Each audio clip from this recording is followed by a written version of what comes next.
Tonight, hundreds of people are getting stuck trying to buy or sell affordable homes in Denver. Contact 7 Investigates' Ryan Luby is here to expose a growing problem that just does not add up.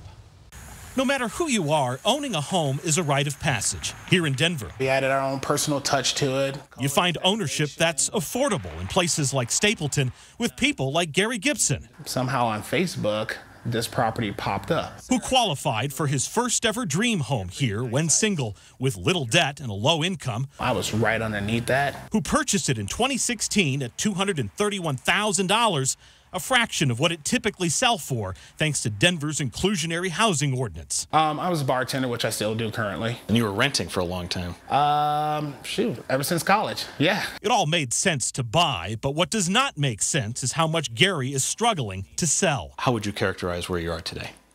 Disaster. Utter disaster. And it's just criteria after criteria that I never even heard of when I purchased a house. The problem is a matrix of metrics that just don't work with one another that the city is now more aggressively enforcing. The first, a debt-to-income ratio. The buyer's monthly debt shall not exceed 30% of the family income, also called a front-end ratio. The second mandate is that the family income cannot exceed 80% of Denver's median income. Most low-income buyers do meet one of these criteria, but can rarely meet both. The result of that mismatch is another number that Gary Gibson is having a hard time buying. I would say easily over 80. Easily, 80 people. The fact that his townhome has been sitting on the market for roughly 4 months now. So in 4 months' time, you've had roughly 80 people come through here. 80 strangers, yes. And you can't sell it in a hot real estate market like Denver. Correct. With the HOAs included, this is the least expensive 3-bedroom home in the city of Denver. Yet it can't sell. It won't sell, yeah, if we can't sell it. We can't find that needle in the haystack of a buyer. Gary's realtor says all of those prospective affordable home buyers come to find out they just don't qualify, either because they earn too much or they exceed that 30% front-end ratio. That includes the one who went under contract on Gary's home 3 months ago, but then got denied by the city when it suddenly changed the rules. You've essentially lost 3-4 months' time because of how the city's handling their own program. Correct. Up until late last year, the city would bend the rules because, after all, the rules say the ratio shall not exceed 30% or if determined appropriate by the director.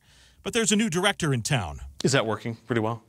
It works for most. Britta Fisher is the chief housing officer. She says the rules have to be followed. My point as the chief housing officer is, like, let's not work so much on exceptions, but let's make sure that the rules work. To be fair, she and other staff from the Denver Office of Economic Development listened to public testimony about the program just last week, including from Gary. It was great for me. I love it, but I can't get out of it. They were all there over the city's plans to raise the 30% ratio to 35%. After all, nearly all of these folks, including a home builder, say something's got to give, especially when the actual mortgage lenders routinely qualify buyers who have front-end ratios between 40 and 50%. You're killing the program. But even with the change to 35%, which the city agreed to do, realtors say that's just not good enough. 35% doesn't fix the problem. Susan Todd says fact is the average affordable home buyer simply cannot do that. She says they cannot afford the enormous down payments needed to reduce their monthly mortgage cost and HOA fees to a number 30 or 35% or less of their income, even with down payment assistance. Do any of them have large sums of cash to bring to the table? Generally, no. Generally, no. She points to people like Justin Gorey. I can literally walk outside and go to City Park. Who had spent more than $1,000 in appraisal, lending, and inspection costs on this $138,000 affordable housing condo in September, and was literally hours from closing when the city changed the rules on him midstream, telling him his front-end ratio was too high. Like low to mid-30s.